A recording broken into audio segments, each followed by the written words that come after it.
ইরানের সাম্প্রতিক সরকার বিরোধী বিক্ষোভের রেশ কাটতে না কাটতেই দেশটির দিকে যুদ্ধ জাহাজের বহর পাঠানোর ঘোষণা দিয়েছেন যুক্তরাষ্ট্রের প্রেসিডেন্ট ডোনাল্ড ট্রাম্প। এতে মধ্যপ্রাচ্যে নতুন করে উত্তেজনা তৈরি হয়েছে।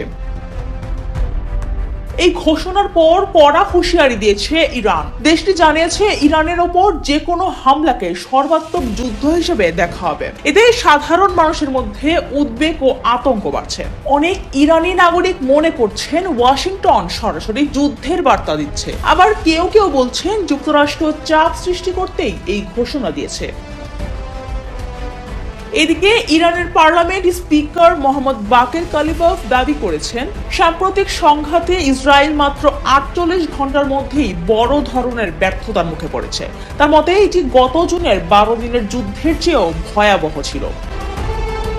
ইরান জানিয়েছে ইসরায়েলের সঙ্গে সংঘর্ষের পর তাদের ক্ষেপণাস্ত্র শক্তি আরও বেড়েছে এবং প্রতিরক্ষা ব্যবস্থা আগের চেয়ে শক্তিশালী করা হয়েছে।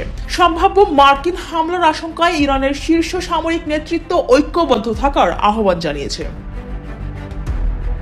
অন্যদিকে জার্মানির বার্লিনে প্রায় 3000 ইরানি সরকার বিরোধী বিক্ষোভকারী সমাবেশ করেছে। তারা ইরানের সরকার পরিবর্তন এবং অবাধ নির্বাচনের দাবি জানায়।